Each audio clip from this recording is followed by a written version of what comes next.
कहीं जवादुल हसन काज़मी इसको सुन्नी इत्तेहाद कौंसिल की तरफ से, कहीं जनाब गुलजार नईमी साहब जमात अहले हरम की तरफ से, कहीं जनाब पीर सफदर गिलानी साहब और इसी तरह दीगर जो है जमीयत उलमा पाकिस्तान की तरफ से, ये सारे मिलकर इस गुलदस्ता को सजाने का मूजब हैं और इनमें से कोई भी मुनाफिक नहीं है। ये वो लोग हैं जो इस कॉन्फ्रेंस के अंदर भी एक दूसरे के साथ नबी के इश्क की बुनियाद पर हाथों में हाथ डालकर खड़े हैं। ये सोसाइटी में भी खड़े हैं, ये आस्थानों के ऊपर भी खड़े हैं, ये अवाम के अंदर भी खड़े हैं और इंशाअल्लाह ताला ये कभी भी तकफीरियों के साथ खड़े नहीं होंगे इंशाअल्लाह। ये एक बात। मैं तीन सिर्फ क्वेश्चन, चूंकि मोहतरम वजीर साहब भी बैठे हैं, शायद उनके लिए भी ये एक इनपुट के तौर पे इंपॉर्टेंट हो। हमारे ज़हनों में ये सवाल आता है, चूंकि मदह सनाए जनाब रसूल अकरम ये हमारे बस की बात नहीं है, फिर उलमा हैं यहाँ तशरीफ रखते हैं। मैं अपने हिसाब से सिर्फ तीन नुकात। एक, ये सवाल कि पाकिस्तान हमने हासिल किया, पूरे बर्रे सगीर में एक मूवमेंट चली, उस मूवमेंट के नतीजे में जो दूर दराज इलाके हैं, पाकिस्तान तो एक तरफ है, शुमाल है, जो साउथ है, दक्कन है, वो पूरे इलाके, मूवमेंट पूरे इलाके में चली, लेकिन उस मूवमेंट में बाइंडिंग फोर्स क्या थी, जिसे हम बाज़ औक़ात सीमेंटिंग पावर भी कहते हैं। ये ऐसे ही है जैसे किसी जगह पर रेत मौजूद हो, बजरी मौजूद हो, इसी तरह पानी मौजूद हो, पत्थर मौजूद हो, लेकिन वो अपनी अलग अलग हैसियत में, रेत है, पानी है, बजरी है, उसकी अलग अलग हैसियत है, वो बुनियादी तौर पे कोई चीज़ नहीं है। लेकिन जब सीमेंट आ जाता है और ये एक खास तनासब से उनको मिलकर सीमेंटिंग पावर बना देता है, तो ये बनता है कंक्रीट। इसको तोड़ना, इसके ऊपर मुक्का मारना अपने लिए तकलीफ पहुंचाने का बायस होता है। इसको तोड़ना अब आसानी से मुमकिन नहीं होता। तो ये सिर्फ समझने के लिए कि ये जो हमारी सीमेंटिंग पावर थी, ये जो हमारी बाइंडिंग फोर्स थी, ये तो इस दूर दराज इलाकों में जिन्होंने अपने वालिदैन की कब्रें छोड़नी थी और पाकिस्तान बनाना था, जिन्होंने कभी सारी जिंदगी में पाकिस्तान के एरिया में नहीं आना था, लेकिन पाकिस्तान की मूवमेंट का हिस्सा थे, किस बुनियाद पर हिस्सा थे? और जब ये बाइंडिंग फोर्स थी तो फिर पाकिस्तान के अंदर हम इस तरीके से उस बाइंडिंग फोर्स के साथ इकट्ठे क्यों नहीं हैं? तो इस सवाल का एक जवाब और एक सलूशन देना चाहता हूं। बुनियादी बात यह थी कि ये बाइंडिंग फोर्स थी एक कलमे की बुनियाद पर। पाकिस्तान का मतलब क्या? ला इलाहा इल्लल्लाह। हम पाकिस्तान में रहने वाले उस वक्त शिया भी थे, कोई शियत नहीं आ गई, अहले सुन्नत भी थे, कोई नहीं अहले सुन्नत नहीं आ गए, बरेलवी, देवबंदी, अहले हदीस सब थे। इसी तरह पाकिस्तान में रहने वाली जो नस्ली या इलाकाई इकाइयां हैं वो भी मौजूद थी, साउथ के थे, बंगाली थे, पंजाबी थे, सारे जो है गिलगिती बल्ती सब मौजूद थे। लेकिन हमारी तमाम हैसियतों के ऊपर ये दो हैसियतें गालिब आ गई। एक हैसियत हमारी इन सारी इलाकाई हैसियतों पर गालिब आ गई, जबकि अभी नहीं बना था, वो पाकिस्तान था, उसका जोग्राफिया और एक मुल्क था। और इन सब हैसियतों के ऊपर जो हैसियत गालिब आ गई वो हमारा एक नबी का आशिक और एक नबी का मुहिब होते हुए इस्लाम के नाम पर इस सरजमीन का हसूल था।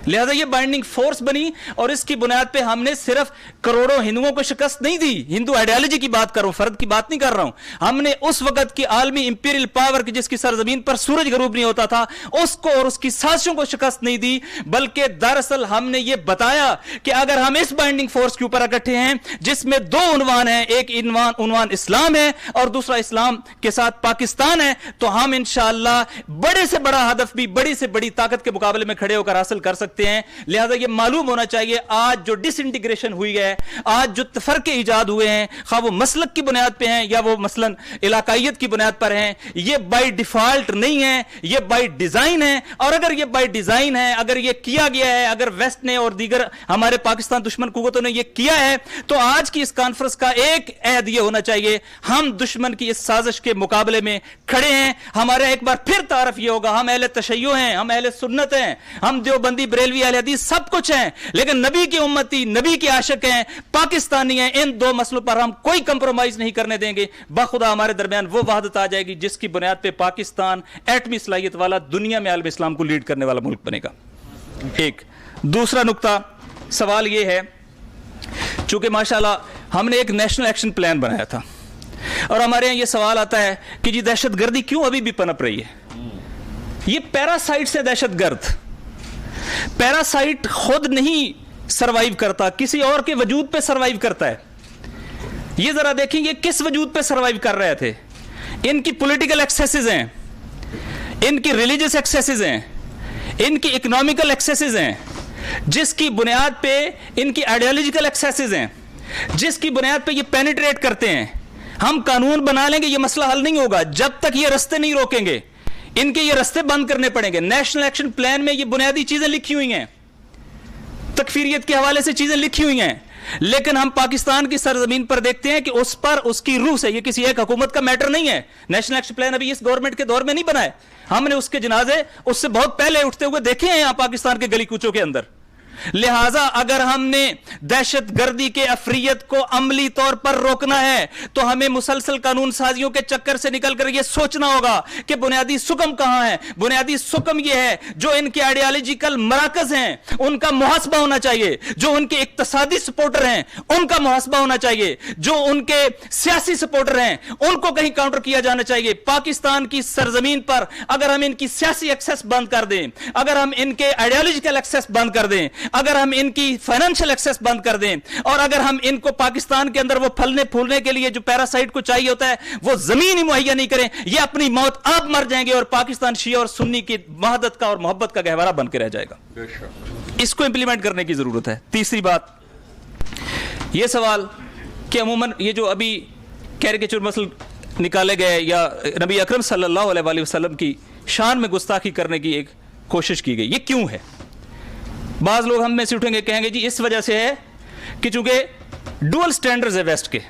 یہ بات بھی درست ہے, ڈوئل سٹینڈرز ہیں. آپ اسی ویسٹ کو کہیں, اسی میکرون اور فرانس کو کہیں کہ اپنی سرزمین پر, اور اسی برطانیہ کو کہیں جو پوری دنیا کے اندر چیمپئن ہے ہیومن رائٹس کا, لبرلزم کا, اور دنیا کو یہ کہتے ہیں کہ ہم جو ہے نا رائٹ ٹو ڈس ایگری دینا چاہتے ہیں. آؤ اپنی سرزمین پر ہمارے ایک پی ایچ ڈی اسکالر کو اس یہ جو یہودیوں نے ایک پورا ایک بنایا, متھ بنائی کہ ہمارا ہولو کاسٹ ہوا ہے, اس ہولو کاسٹ پہ جسٹ ریسرچ کرنے کی ایک پی ایچ ڈی اسکالر کو اجازت دے دو, تمہارے منہ سے یہ جو نقاب ہے یہ اتر جائے گا.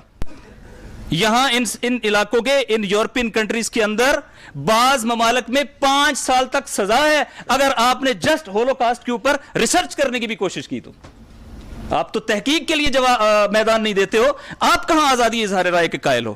اور آزادی اظہار رائے کس کے بارے میں, یہ سلوگن کس کے بارے میں؟ نبی اکرم کے بارے میں تم استعمال کرتے ہو.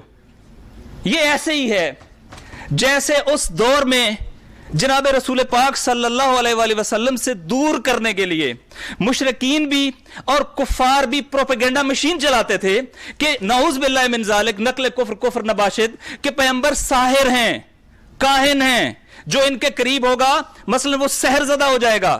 تاکہ اصل ہدف کیا تھا؟ پیغمبر سے دور کیا جائے, پیغمبر کے اس پیغام سے دور کیا جائے, اور اس سے دور کر کے وہ اپنے مضمون مقاصد میں کامیاب ہو سکتے تھے.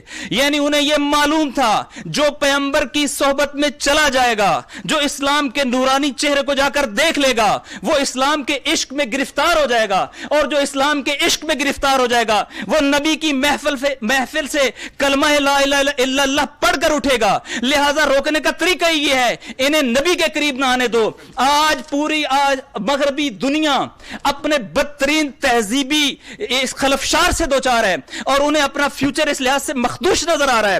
انہیں پتا ہے کہ دنیا کے اندر جو الٹرنیٹو آئیڈیالوجی ہے وہ بہرحال اسلام ہے, وہ مکتب محمد و آل محمد ہے. لہٰذا وہ اس کو روکنا چاہتے ہیں. لہٰذا اس کے لیے انہوں نے مختلف جیسے موک ایکسرسائزز ہوتی ہیں, یہ طالبانائزیشن, یہ دہشت گردی, یہ اسی طریقے سے القاعدہ, اسی طریقے سے انہوں نے مثلا مختلف گروہ, داعش, الشباب اور اسی طریقے سے دیگر گروہ تشکیل دیے تاکہ اسلام کا خوبصورت چہرہ مسخ ہو اور لوگ اسلام کے قریب نہ آ سکیں.